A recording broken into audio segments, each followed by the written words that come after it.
You're tuned in to the Restaurant RockStars Podcast. Powerful ideas to rock your restaurant. Here's your host, Roger Bodwin. Welcome back, guys, to the podcast. I am super excited for this week's guest. I can't wait for you to listen to Mr. Joshua Kopel. He's one of my absolute favorite restaurant people. I first recorded Joshua about a year ago, and he's got an interesting story. You know, he's a Southern boy from Baton Rouge, Louisiana, had a dream. He wanted to bring Cajun and Creole cuisine, which he did to Los Angeles. But first, he started a super successful bar on the Hollywood Boulevard Walk of Fame, which then transitioned into his Michelin-Rated Preux Proper restaurant down in the Garment District, downtown Los Angeles. And then COVID hit. And now Joshua has pivoted to a podcast, the Full Comp Podcast, as well as an online reservation system that's helping restaurants with online reservations and text messaging and chat, and having a virtual reservation agent that's dedicated to your business at a fraction of the cost of an hourly employee. It's a pretty amazing stuff, and he's also offering what he calls his 60-day for 60 program, which you definitely want to check out as well. So with that said, on with the episode. Welcome back, everyone. This is the Restaurant RockStars Podcast, and with me today is one of my absolute favorite restaurant people. He is not only a dynamic restaurateur, but a multi-time entrepreneur, and we're going to talk all about Mr. Joshua Kopel's adventures in restaurant land. So welcome to the show, Joshua. How are you? I'm great, man. I'm great. I'm so excited to be here. Thank you, Roger. Yeah, so we go back, God, it was probably a year ago when we did our first recording, and I interviewed you for the podcast. And back then it was pre-COVID, and you were rocking and rolling with your restaurant. It's in Los Angeles. It's called Preux Proper. We're going to talk a little bit about that and how you transitioned to an all-new company, sort of pivoted with the COVID pandemic, of course. But before we do, you got such an interesting backstory. You're the Southern boy from Baton Rouge, Louisiana, that's it. And you had a vision and you had a dream, and you moved to the big city of LA, Los Angeles, and you brought Southern style Creole cuisine there, but it first started with a bar. So why don't you take us there? Give us your whole story about how you went to move and what the vision was and how you achieved it all and what you started. And you got a Michelin rating. I want to hear all about that. And then the pandemic hits. So take us there. You got it. So I moved out to LA with a big idea in mind. The idea was that I was going to go to Los Angeles, this very forward-thinking, progressive city. I was going to find an amazing concept, and I was going to bring it back to Baton Rouge. And I was in LA for 6 months, and then a year, and then 5 years. And what I realized during my time in Los Angeles was that it wasn't that Baton Rouge needed more Los Angeles. It was that Los Angeles needed more Baton Rouge. I was incredibly fortunate in the way that through just a series of fortunate events, I ended up running nightclubs in Hollywood for quite a while. I ended up starting my own clothing line. And when I licensed that right around 2008, 2009, when the recession hit, I wanted to get back into hospitality, but I wanted to do it on my terms. And I wanted to bring the hospitality experience that I grew up with to Los Angeles. And so I opened 504 Hollywood, which is the area code for New Orleans, which was, I would say, a New Orleans inspired bar, not a New Orleans themed bar. It wasn't built to feel like New Orleans. It was meant to feel like a bar that you would find in New Orleans. So was it just a bar, or you did some food as well, or it was just sort of a inspired? Oh, we did food. We did some food. It was terrible and inconsistent at best, but that wasn't what we were known for. What we were known for was our hospitality model. It was the overall experience. What I wanted was, and I'm sure you grew up with this as well, I just wanted that bar that you could go to by yourself and not feel alone. I wanted that bar that you could go to, and not only would the bartender get to know you, but the bartender would take the time to introduce you to everyone else in the bar as well. I wanted that familial experience. You think about Los Angeles, and it's so transient, You need that home away from home. And I wanted to create a concept that people felt comfortable going every day. So it was really welcoming, whether you were a native Angelino or you lived there for a short period of time, or you just got off the bus or the train and now you hit LA and wow, here's a place that's based on hospitality and everyone's your friend and you just feel comfortable. I love that. That's really what the business is all about. That's what the passion really was all about and that sort of thing. So it's amazing to me that you very honestly and candidly admit that the food was terrible and all that sort of thing. And then you transition to Preux Proper, which becomes a Michelin-rated restaurant. How does this happen? Oh my goodness. Hubris. It was my ego. I was so fortunate the way the 504 cranked from the day it opened. It made money. It made a lot of money from the day it opened. And so I was done with that tier of dining. And I was like, okay, what's next? Well, let's try fine dining. How hard could it possibly be?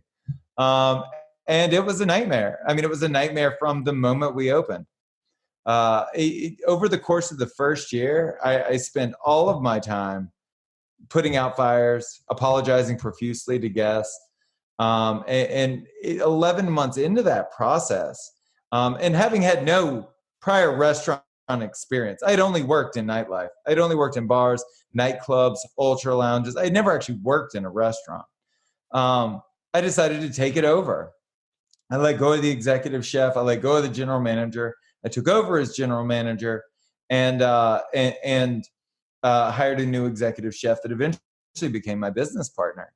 And I decided to do with the restaurant what I did with the bar, which was start with the baseline assumption that I am not special, that my wants, my desires, my needs are not unique to the world, that what I want is what other people want. So we served what I thought other people would want and what I would want. And we treated people the way I would want to be treated. And we ran the restaurant in a way that I would find charming. And it resonated with people because I am, if nothing, I am exceptionally average. And so I'm that baseline. You're exceptionally humble is what you are, because you've had extraordinary achievements and they continue. Now, I understand when things weren't going so well with Preux Proper, you were ready to hang it up, throw in the towel, and then you met the chef whose name is Sammy. Is that correct? Mm-hmm. Now, yes. How did you meet and you had some sort of chemistry that just sort of lit the place up and now, it really worked. But tell us about that, because the chemistry between staff, especially a lead person like a chef in a restaurant is so important. And I don't have to say too much about it. I've had great chefs. I've had average chefs. I've had chefs with attitude. I've had chefs that loved hospitality and they were part of the front of house team. It's been all over the map. And it's such a hard position to fill because there's so many skill sets. You got to be great as a culinarian. You've got to be really strong on the cost controls and run a tight ship and scheduling and labor and all those important things, not just putting out the pretty food, but then you've also got to get along with the rest of the team. You got to keep a level head, and it's a long list of the ideal chef, qualifications. And you certainly found that. So where'd you find Sammy? Facebook Messenger? Did Sammy find you or did you find Sammy? No, I found we were linked up through a mutual friend. Yeah. So I didn't know any other chefs. Again, I don't come out of food service. Right. So I didn't know anyone. So I reached out to every restaurant owner, beverage director, everyone I knew that was in the industry. And I said, hey, I'm looking, do you know anyone that might be interested in this job? And my boy, Devin Espinoza, his roommate from the CIA, the Culinary Institute of America, had just moved to LA. He'd been out here about a year. He was doing pop-ups, and he thought we would be a good fit just based off personality. And that roommate was Sammy Mansour. And so we met for coffee. And I'll tell you a story that'll just let you know who Sammy is as a person. We had never seen each other in person, and we met for coffee just to see if we could vibe off of each other. And he texted me and he said, hey, I just want to let you know I'm running 5 minutes late. But when I come in, I'll be wearing a gumbo hat, like a hat that says the word gumbo on it. And I just thought to myself, that's thoughtful because we don't know what each other look like, Yeah. So how thoughtful that he took the time to put me at ease before we even met. Awesome. And we talked about food and culture and family for 2 hours. And at the end of that, I hired him. I had never had his food. I turned to my business partner and I said, if he can cook as good as he can talk, we'll be just fine. Love it. So baptism by fire, right? So he gets in the kitchen, and what were the first couple of weeks like? Were things smooth? Were they topsy-turvy? Did you ever second guess the decision, or you're like, oh my God, was this amazing? And now we're just rocking and rolling. It was great. And I'm sure every other restaurateur and every other entrepreneur listening can appreciate this. There are people that act like employees and people that act like owners. And Sammy came in and exerted ownership over the place from the beginning. He came in with a 2-man team. He interviewed the entire back of house staff, kept a bunch of the guys, let a few of the guys go, and then reworked all of the stations for his menu, which at the time was an 8-item menu. And his commitment to me was that he could execute these 8 items, they would be perfect, and the menu will grow over time. And over the course of the next 12 months, it grew to a 30-item menu. And 2 different services. But it was amazing, and it was magical to see. He had this enthusiasm that galvanized the staff and me. God, how inspiring that is to everyone out there, because you got to know, as difficult it is to hire and find great people and motivate a staff, the right people are out there, and you can't give up. You really have to look for the best people that have the chemistry, that have a strong desire to serve the public, that really care about what they're doing, because otherwise, why do it? If it's not what you're all about, then the fit isn't correct. So I've seen so many restaurants go wrong with bad hires, and you're giving us a prime example of how it should go. So you were in Hollywood, right? The original bar was in Hollywood, and then you moved to the Garment District, downtown LA. Was it the Garment District? Yeah, I did. Downtown LA. Yep. Fashion District. Fashion District. So it's interesting because I was in the fashion business. You may or may not remember that, in Los Angeles. This would have been 1991 to 1993. And we were operating out of the Fashion District, and we had a showroom at the California Mart and a sales rep and all this kind of stuff. It was like a really heady time for me. But I remember that neighborhood. So how did you end up downtown? Did you know you wanted to be there? Were the rents cheaper? Did you find the ideal space? Like, how did that location thing come about? I think everyone's going to listen to this interview and be like, man, this guy just fell into everything in his life. And I did. I owned a clothing line. And so your office was in the California Mart. My office was in the New Mart right across the street. And catty corner to the New Mart and the Cal Mart is the building that is now Preux Proper. And I used to eat lunch there every day. At the time, it was a single-story restaurant called Angelique. The family that owned it actually lived on the second floor. And I fell in love with the building. And I always said if I was ever going to do anything else in hospitality, I would want to do it in this building. And when it came available, I didn't even find out through like a real estate agent that it came available. I was reading the openings and closings and found out that the restaurant itself had closed, and I saw it as my opportunity. I reached out to the landlord and negotiated the lease. Did it have curb appeal at the time, or did you need to fix it up a lot? Oh, yeah, we put a ton of money into it. There was no curb appeal. There was really no curb. I mean, we're 2 blocks off Skid Row. When we took it over, there was nothing.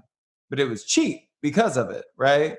And so the idea was that we would grow with the neighborhood. Now, when you look around, you see all of these like high-rise mixed-use things. Yeah. Those were parking lots 6 years ago when we took over the space. I remember that. And the original clientele, were they all part of the fashion business? Were they garmentos and everyone attached to them? That famous term. A little bit. So with 504, which was located on Hollywood Boulevard, right, on the Walk of Fame, tons of tourist business. Yeah. I never concerned myself with it. I always focused on the neighborhood, on the community, and servicing the community. That's what I wanted to do. And so the reason that I chose downtown LA was because it's a densely populated residential area. And so if you can service their needs, they'll serve you, right? And so that's why we went there. That was the strategy, that the people that live and work there will be the people that pay our bills. And did it focus exclusively on, Cajun and Creole cuisine, like the Southern roots that you had originally envisioned, or did you offer other choices besides that broadened up the menu? Initially, it was almost exclusively Cajun and Creole. When Sammy came in, what we decided to do was take a new take on it, something a bit broader, and focus on Southern food and focus on like the reimagining of Southern staples. So it was about taking the food you grew up with, these very, very simple dishes, and elevating them to the level of fine dining. That's an excellent story. How many seats did you have, Joshua? We had 160 seats. Okay, nice size restaurant. Did you have an open kitchen by any chance, or can you describe the ambiance inside? Like, what was the groove, the vibe of this place? If I was to walk in for the first time, what would I see?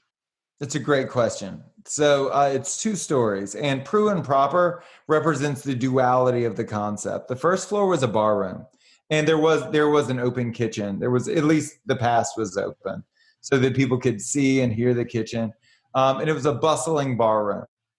Always busy. We had a separate barroom menu that would serve light bites and things like that. You also had access to the dining room menu, of course. And then you would walk up this beautiful exposed stairway. So it could only be described as like a proper dining hall. I love it. Aesthetically, I wanted to do the antithesis of everything that I saw. Not to offend anyone that's listening, but like the trends that I see are like dark woods, dark paints, and dead animals on the wall. And there's nothing wrong with that, but that's just not my state.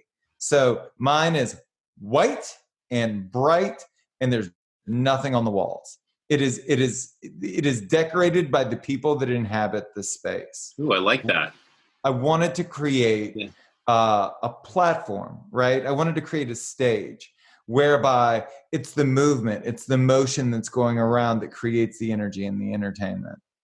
A blank canvas. Yeah, very simplistic, very pure, very clean, very light and airy. I'm sure I'm getting all of that as I'm talking to you.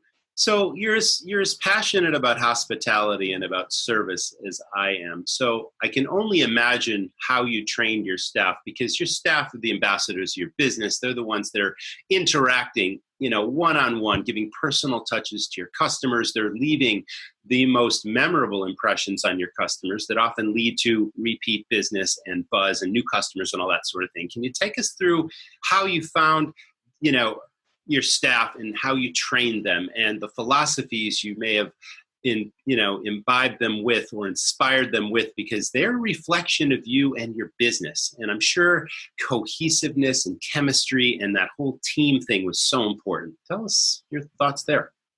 Oh, it's huge. So for us, the general operation of the restaurant was difficult. Split floor concept, a dual bars, a bar on each floor, manufacturing different things for different levels and different customers. It was difficult. And we also consistently overbooked. I mean, that's how you make money in the industry. So you're looking at a very busy restaurant that's very fast paced, and infrastructurally is very difficult to work within. The book that most informed my management style would be Good to Great by Jim Collins. Jim said that you do not hire people that need to be managed or motivated.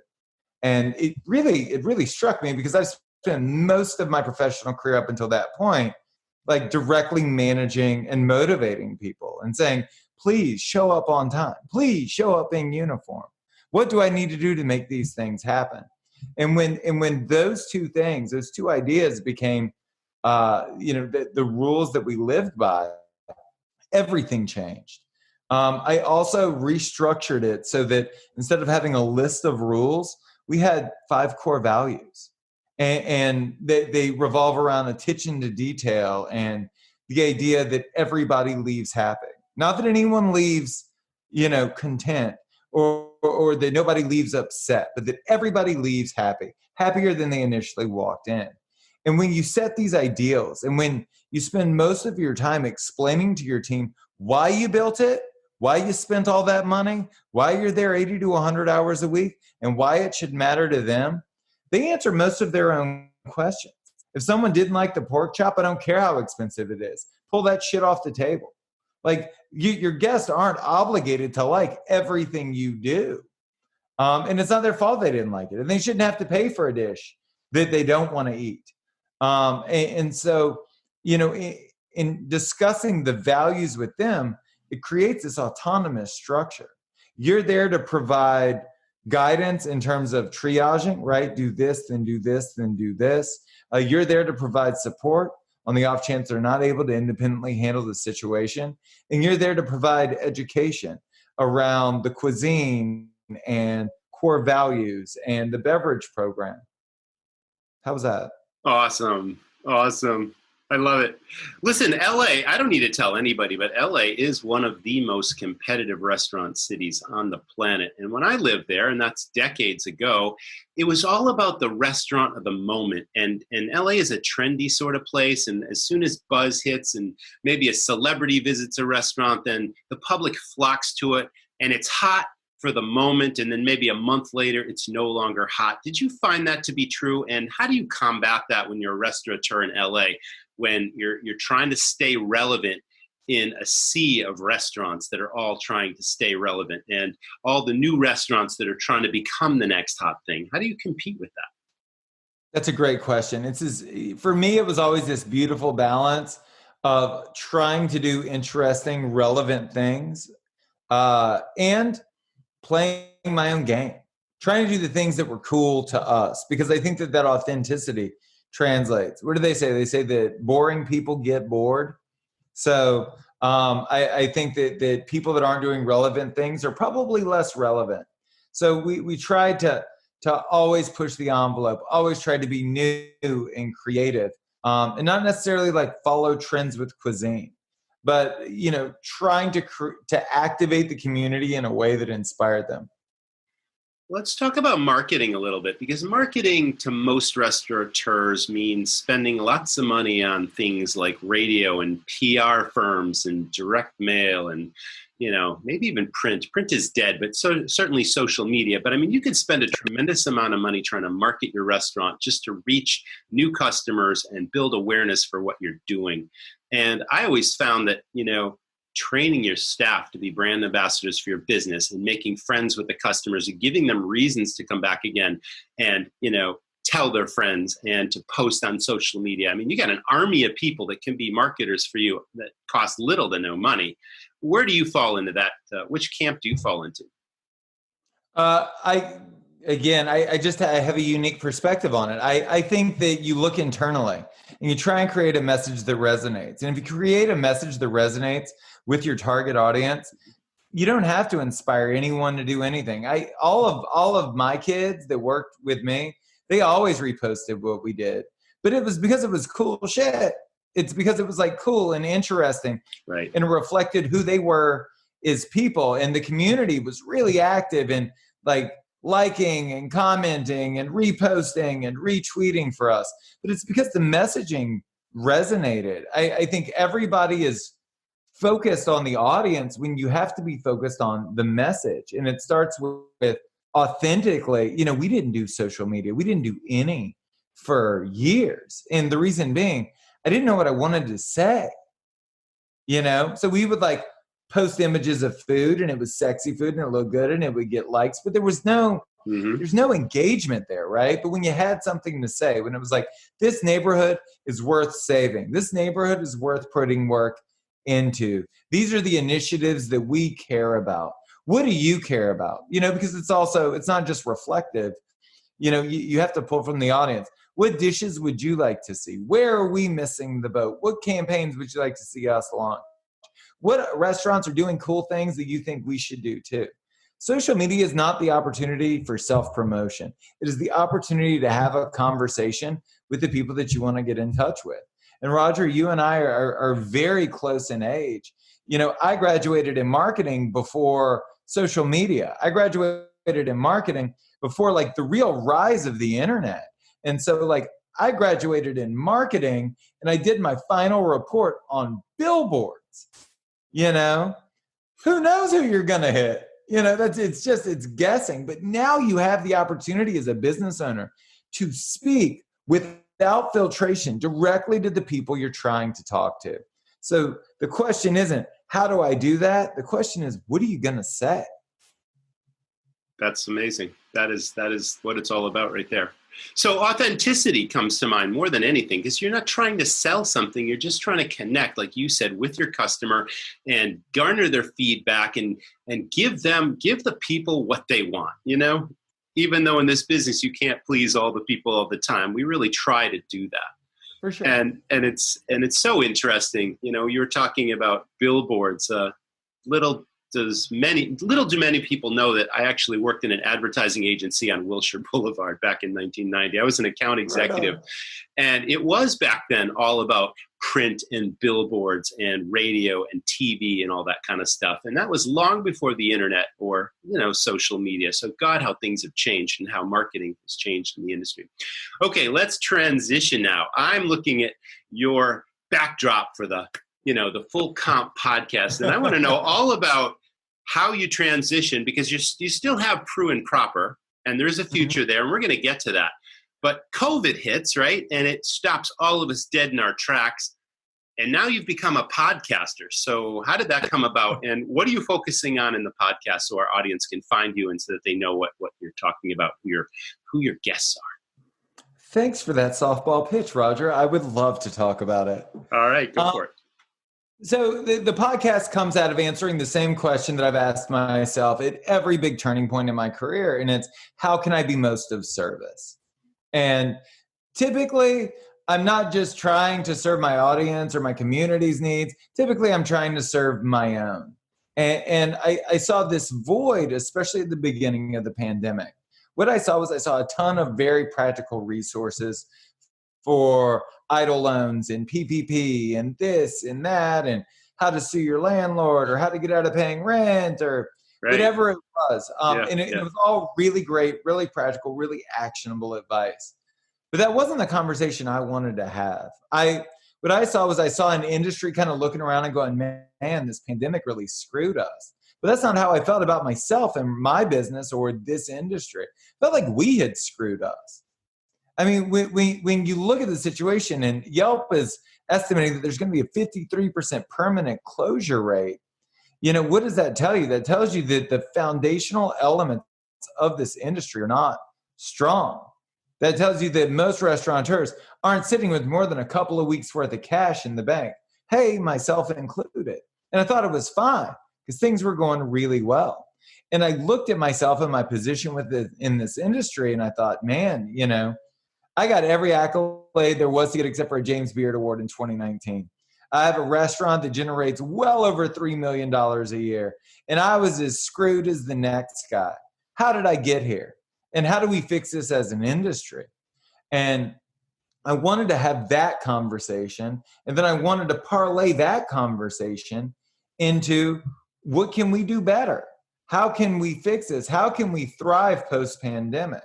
What does reasonable work-life balance look like? And so I wanted a platform to have that conversation. I ended up having a conversation with the folks over at Yelp, and we decided to create this strategic partnership where I would create a podcast.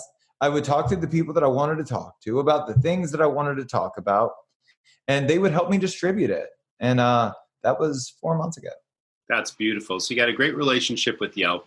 And how do you have all the time to focus on this and your new business, which we're going to talk about in a minute, but you've got to be pulled in 100 directions, but you're focused, you're motivated. And like I said, you're a dynamic entrepreneur.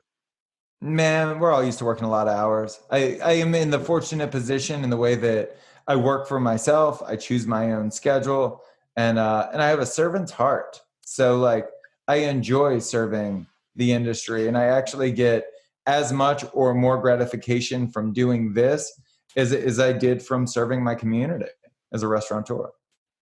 So your new gig is called Flow, and it's a virtual reservation system for restaurants, but it does much more than that. And it's a really interesting business model. And I'm not going to try to describe it to the audience. I want you to tell us everything. So Flow is a great example of something that I didn't see that existed in the market, and I created it to solve my problem, not yours, but it'll solve your problem too. Preux Proper opens at 5 p.m. daily, and there was no one to answer the phones 9 a.m. until 5 p.m. Either it was me, and I didn't want to do it, or it was no one, which is stupid, or I was paying someone to do it, which is basically paying someone for 8 hours worth of labor when they're doing 2 hours worth of work. It's just spread out across 8 hours. Mm-hmm. And so I was like, is there a solution for this? And there wasn't. So just like I learned how to fix a toilet, I got online and I figured out how to write code. And I developed a software whereby one reservationist could answer the phone for multiple restaurants. And that's it. We're not in competition with OpenTable or Yelp or Resy. We use everyone else's reservation software. We just field your calls and process the information. And because I'm able to drive the cost down by multiple restaurants sharing one reservationist, it makes sense. And it's like a win for everyone. And the way the software is built out, it's invisible. It's your phone number. It's your restaurant's name. It's your information. It's easy. You found some of the best people from some of the busiest restaurants in LA to be your virtual reservation agents, but they're also booking events, and there's an online ordering and delivery sort of side to all this. So tell us how it works, because these people obviously have to be seamlessly integrated into the restaurants that they're serving, so that they understand the concepts, they understand the menus, they understand as if they're actual employees of those restaurants, even though they're not. How does that happen? So that's a great question. There's a lot of fear around that, which I find interesting. And I would have felt the same fear. But then I ask, who's answering your phones now? And it's either no one, or it's like a 19-year-old part-timer that doesn't give a shit about your business. Mm-hmm. So what we do is we start the process by having you fill out a 75-question questionnaire. This lets us know everything about your business, every facet. If somebody calls with an issue, who do we refer it to? What do you do for birthdays and anniversaries? What if they have a peanut, gluten, dairy allergy? What dishes work for that? What work for this? What are you most known for? What is the parking situation like? How much is valet? Most of the people that are calling are either calling to book a reservation, book a large party event, or they have buying questions that they're not going to book with you unless they get those questions answered. And so we're there to facilitate all of that. They're leveraging technology with a human touch is how I see it. That's what it is, man. That is the soul of the business. The question that I was trying to answer was, can you leverage tech to put more humanity into the industry as opposed to taking it out? And that's what we did. So there's text messaging, live phone answering. There's also online chat, as I understand it. We're able to put a widget onto your website. Yeah. You have a dedicated reservationist. It's not like it's a pool or a team that's answering. You have your person, your Jenny or Robert or whoever it is, and you know them. They're a member of your team. You're communicating with them with frequency. And the difference between them and your team is they have nothing better to do other than to answer your phones. So they're incredibly focused on doing it. They're incredibly focused on booking and closing, because those are the metrics that we use to show the success or failure of the platform. Now, it hits me over the head that you're sharing the cost with multiple restaurants, and the price is crazy. It's like less than half the minimum wage in most states is what you're actually paying for these people, which is unbelievable. But you're also touting a 15% sales increase and roughly 1,500 hours of labor savings with this whole package. Like, who could say no to that, right? Is that accurate still? All those things? It is. Absolutely, it's accurate. So regardless of who I'm talking to and where you are in the state of your restaurant, you're not absorbing 100% of the demand for your restaurant. You're not answering the phone 9 a.m. till 5 p.m. nonstop. Right. You're not doing it. You're also not aggressively booking out the way we would book you out. Also, when you look at the associated cost, which is dirt cheap, and you look at, the estimated profit of booking an event, I'm a restaurateur. So I'm very bullish on the fourth quarter of this year. I think we're all going to be booking out a shit ton of events. Hallelujah to that. Oh yeah, man. And I think that starts next month and the month after that, September and October. Everybody's going to be booking out for November, December, and January. All of those corporate holidays, all of those anniversaries and birthdays and rehearsal dinners. everything's going to get pushed to fourth quarter. And people can't book that shit out online. They need to talk to somebody. You also have so Yelp is estimating the call volume is up by 84% right now. And it's because people are scared. They don't want to go to your restaurant unless they know for a fact that you're not going to kill their grandmother when she walks through the door. So they true. want to know what your social distancing practices are. They want to know what your mask protocols are. They want to know what your cleaning procedures are. And like, it's good to have a human on the phone that can empathize with that and inspire confidence. That's exactly what it's about right now. Consumer confidence and best practices. I'm absolutely with you on that. You know, that is the crux of what we're trying to do. That's the crux of, you know, consumer confidence leads to repeat business, leads to more business, leads to increasing sales, leads to recovery for this crazy thing. So thank you for that. What does Flow's weekly subscription include? So it includes a full-time virtual reservation. It's 9 a.m. to 5 p.m. Monday through Friday. It also includes the tech backing, right? So that's voice, that's text message to your existing phone number, and that includes an online chat widget. And something to just throw out there, because I am in a fortunate position. I got a shit ton of PPP money for Flow, and I was trying to figure out what to do with it so that I could serve my employees, so that I could serve my industry, my current clients. And what I figured out was I had just enough money through the PPP to give 60 restaurants the service completely for free for 60 days with no strings attached.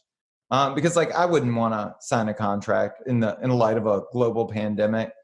And so we're giving away the service completely for free to the first 60 people that sign up. They can sign up through the website. And then they'll be onboarded within the next 30 to 45 days based on volume. That's a beautiful thing. You know, so much of this industry has reached out and has supported and helped each other, because obviously we're all in this together. That is a cliche, but I've been so inspired by companies like yours that have given something to customers, not asking anything in return, with a solution that's going to improve their business. So that's a beautiful thing. So your website, just so that the audience is clear, it's justcallflow.com, and Flow is F-L-O. Is that correct? Yes, sir. Okay, just call flow.com, and you can get the 60 days absolutely free. I think that's tremendous. Thanks for offering that. So you obviously mentioned that you're compatible with most of the reservation platforms out there, and you're adding new ones all the time, or how does that work? Do you need to get the reservation platform before you call Flow? Yes, you should have the reservation platform before you call Flow. If you don't, we can talk to you about all of your options and help you line up.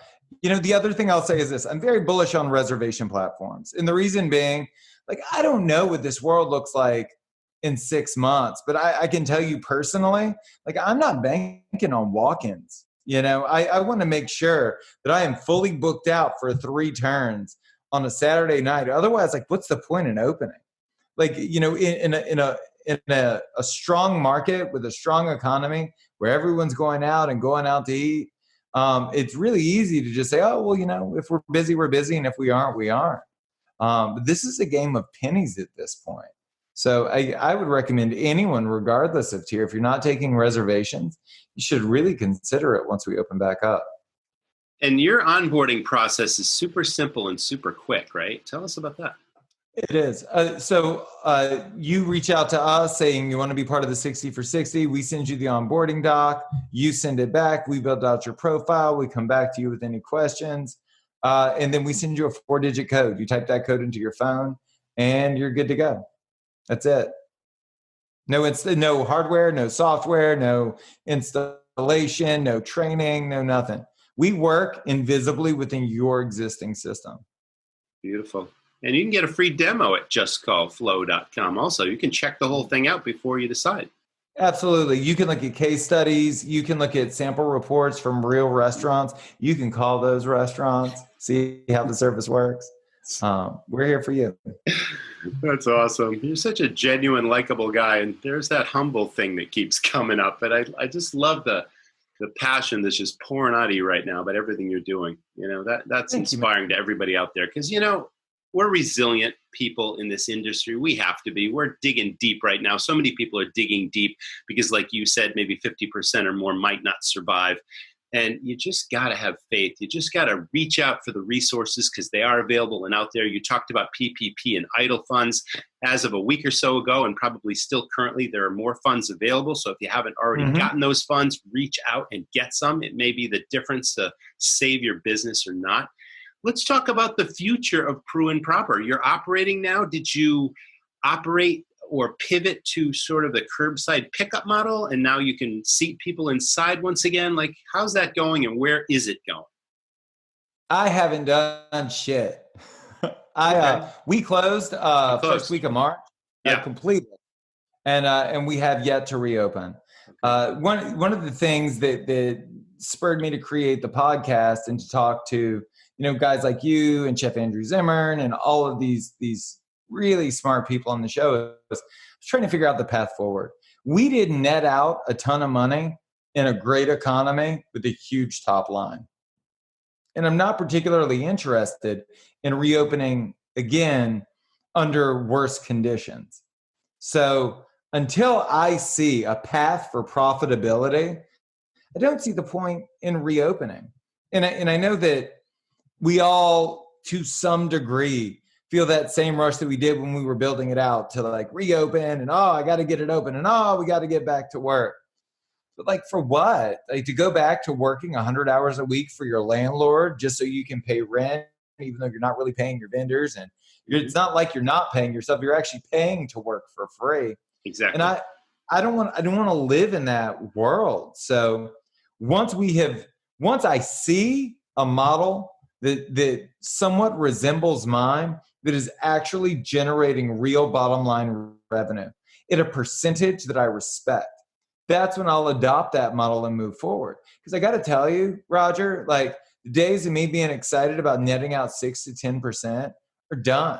If I can't net out 15%, one, there's something severely wrong with my business model and the overarching business model for the industry. And two, like, how is that juice worth the squeeze?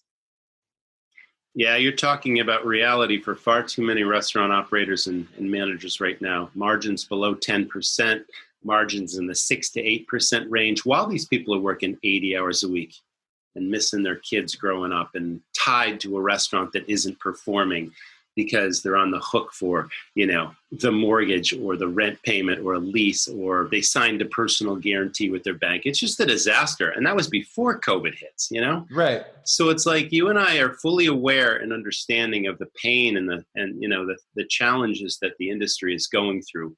So when do you think you may reopen Preux, and will you shift the business model and figure out a way to increase your net margin? So once it is clear that we'll be able to reopen for dine-in and stay open, that we are already in the process of trying to figure out, obviously, what the business model looks like. But until we are sure that we are able to reopen and stay open, I don't want to reopen. It is too concerning to me. Right. It's just, how much money, everybody listening knows how much money it costs to restart this machine. Totally. So to restart, to rehire, to onboard, to fill the freezers and the fridges with food again, to prep everything out. It's going to be a huge undertaking. So to do it for 2 or 3 weeks and then shut it back down, it isn't really worth doing at this point.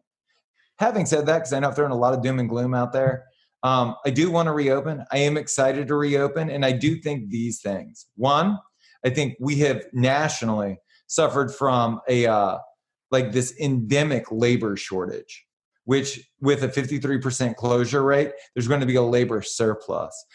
We are all going to employ the best friggin' people on the planet. They're going to be loyal. They're going to stay with us. And your life isn't going to revolve around the desperate search for a dishwasher anymore. So that's really inspiring. With a 53% closure rate, half of your competition is gone. And most of that competition were shit restaurants or restaurants that were run poorly or restaurants that were open by people that had no business getting into this industry. And so we're going to be in an amazing position in the way that demand will come back and the supply will have dropped by 50%. And lastly, at least for me, there's a renewed perspective on work-life balance. And I've worked to become a better entrepreneur, not restaurateur, but entrepreneur over the course of the last 4 months. So that when I go back to work, I don't have to sacrifice my family to secure my future. Beautiful. You just summed up the bright side of the pandemic right there. And, there's so many upsides to this whole thing. The funds that have been available that we talked about gave restaurants maybe a new lease on life. The future is you see it with half the competition gone and there being a surplus of the best and brightest staff that you can pick from, that you will create what I call your dream team staff. That's an upside. Just like COVID, there's been so many news stories about how the planet is healing itself and how there's less pollution. And all these things have been bright sides in an otherwise very dismal situation. So I'm really glad you summed that up. That gives us a lot of hope, for the future of our businesses. So again, I just want your conversation with me today to inspire and uplift people. And I think you've done just that. Is there anything we've missed in this conversation? We've covered a lot of ground, everything from your backstory to your restaurant, your bar, your restaurant, your podcast, your new online reservation system, how you're helping the industry with the 60 for 60 program and all that. Anything else you want to talk about? No, I mean, other than to tell your audience, and I mean it sincerely, that I love you and we're all in this together. And, it all sounds so cliche, but you've got to be in it to understand how difficult it is. And the fact that we're all now in this amazing position to have these conversations that you started years ago with both your business and your podcast. And we're all able to say, it's not as easy as we made it out to be. It's actually much harder. And we're able to create solutions together. It is a very difficult time, but it's also a super inspiring time. And if we all carry our own water, I have a feeling this could be a renaissance for you and me and the rest of the industry. I love that word, renaissance. You're a renaissance man. That's beautiful. Well, thanks so much, Joshua Kopel. And you are an inspiration for this business, and I'm proud to call you my friend and fellow industry colleague and professional as well. That was the Restaurant RockStars Podcast. Thanks, audience, for tuning in, as always, and we will see you in the next episode. Thanks again, Joshua, for joining us. Thank you. Wow, guys, what an inspiration. Passion, authenticity, genuine. These are just some of the qualities, and humble. Describe my guest today, Joshua Kopel. I'm really pleased that I've gotten to know Joshua as a fellow industry professional, one who cares, one who gives back, one who's such a dynamic entrepreneur that he's pushing the envelope ever forward to improve our business and improve our industry. And that's really what it's all about. We are passionate, resilient people. We're going through the worst crisis that this industry had ever never anticipated, could never imagine happening, but it did happen. And now the resiliency and digging deep really is coming out in so many ways. And that came out in this episode. So thanks again to Joshua. We talked a little bit about, the power of training and the power of staff and the power of customer confidence and all those things. And just so important to how you run your business today.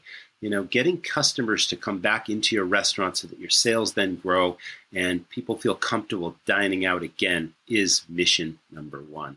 So it all starts with your staff, who are the foundation of your business, ambassadors for your business that make friends with your customers, as we discussed today. So if this intrigues you, why don't you check out Sales Stars at restaurantrockstars.com. It's a program, it's an online turnkey program that helps you build what I call your dream team staff that give amazing dining experiences to your customers. It's all about best practices. It's all about service and sales because they're both the lifeblood of your business. So check that out. I really appreciate you listening. So if you like this episode or all of our episodes, please leave us a review on iTunes. And I look forward to seeing you all in the next episode. Thanks again. Thanks for listening to the Restaurant RockStars Podcast. For lots of great resources, head over to restaurantrockstars.com. See you next time.